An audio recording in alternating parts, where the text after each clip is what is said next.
College football has always been a battleground, not just for on-field supremacy, but also for historical recognition. The latest example, Auburn University's decision to officially recognize 7 additional football national titles, bringing its total to 9. This bold move places the Tigers in an elite group of programs that have sought to rewrite or perhaps clarify their legacy. But here's where it gets controversial. Should these retroactive claims even count? And what does this mean for college football history as a whole?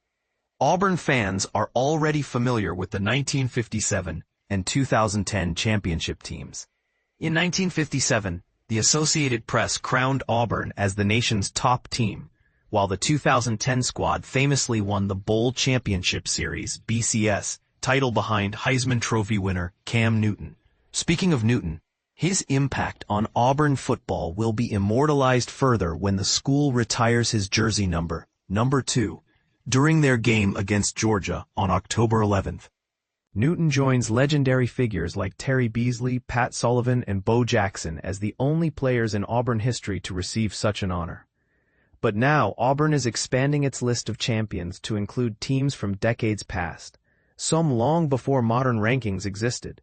These newly recognized seasons include 1910, 1913, 1914, 1958, 1983, 1993, and even the undefeated 2004 campaign. 5 of those squads completed their respective schedules without a single loss, showcasing dominance in eras far removed from today's high-stakes environment.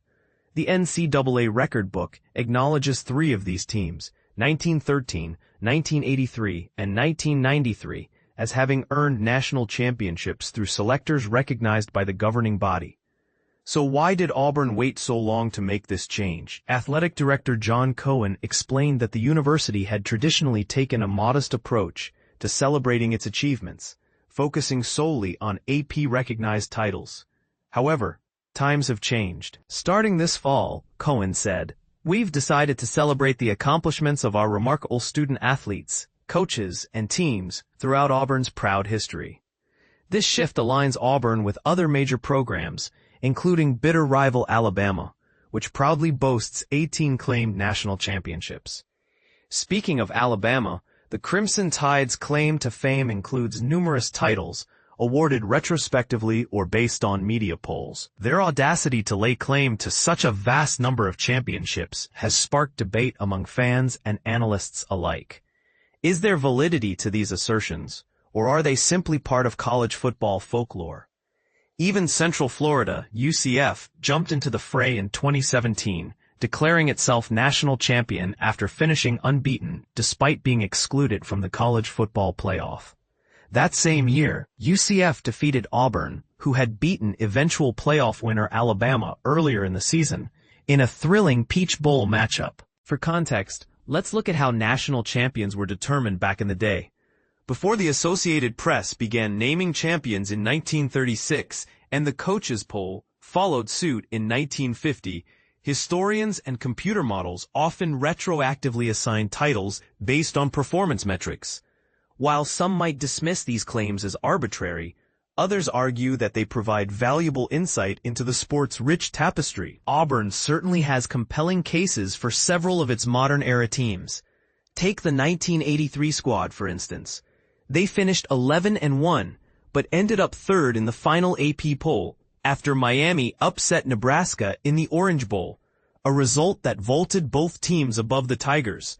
Then there's the 1993 team, coached by Terry Bowden, which went undefeated, yet couldn't compete for a national title due to NCAA sanctions barring them from postseason play. Despite going unranked in the coaches poll, they still placed 4th in the AP standings.